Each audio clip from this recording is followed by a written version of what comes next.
Welcome to 9 vibes news. అత్యవసర సేవలు అందించే వారి జీవితాల్లో ఆనందం కరువైంది.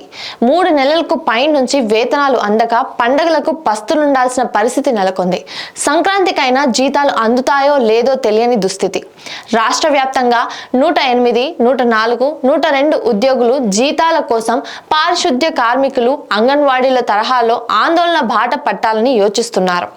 వేతనాలు అందక దసరా సంబరాలు లేవు, దీపావళి వెలుగులు లేవు, క్రిస్మస్ సందడి లేదు.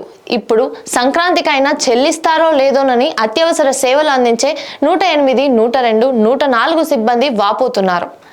వైఎస్ఆర్సీపీ అధికారంలోకి వచ్చినప్పటి నుంచి 108 ఉద్యోగులకు వేతనాలు సక్రమంగా అందడం లేదని, ఇచ్చిన వాగ్దానాలను తుంగలో తొక్కిన జగన్ ప్రతి నెల జీతాల కోసం అంబులెన్స్ ఉద్యోగులు ఎదురుచూపు ప్రతిపక్ష నేతగా పాదయాత్రలో సీఎంగా బాధ్యతలు స్వీకరించిన అనంతరం 108 సిబ్బంది ఉద్యోగ భద్రతపై హామీ ఇచ్చిన జగన్ 4.5 ఏళ్లుగా నెరవేర్చలేదు.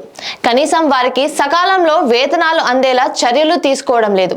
అరబిందో ఎమర్జెన్సీ మెడికల్ సర్వీస్ కింద రాష్ట్రంలో 108 అంబులెన్స్లు 731 నడుస్తుండగా వీటిలో 3,500 మంది పనిచేస్తున్నారు. వీరితో పాటు 104, 102 సిబ్బంది సుమారు 6,000 మంది ఉంటారు. వీరి వేతనాలకు సుమారు 100 కోట్ల రూపాయల వరకు అవసరం ఉంటుంది. గతేడాది అక్టోబర్, నవంబర్, డిసెంబర్ వేతనాలు చెల్లించకపోవడంతో వారు కుటుంబాలు నడపలేక ఇబ్బంది పడుతున్నారు.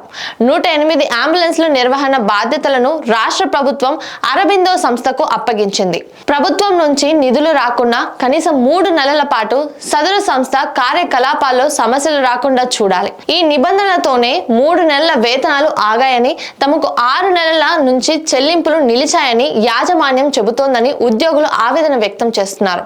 104 సర్వీసుల్లో భాగమైన తల్లి బిడ్డ ఎక్స్ప్రెస్ లో సుమారు 500 మంది డ్రైవర్లు పనిచేస్తున్నారు.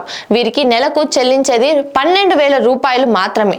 102 కింద ఫ్యామిలీ ఫిజిషియన్ సేవల్లో సుమారు 1,900 మంది డ్రైవర్లు, డేటా ఎంట్రీ ఆపరేటర్లు ఉన్నారు. వీరిలో డ్రైవర్లకు నెలకు 16,000 రూపాయలు, డేటా ఎంట్రీ ఆపరేటర్లకు 15,000 రూపాయలు చొప్పున చెల్లిస్తున్నారు. ఈ 2 సర్వీసులు కూడా అరబిందో సంస్థ ద్వారానే కొనసాగుతున్నాయి.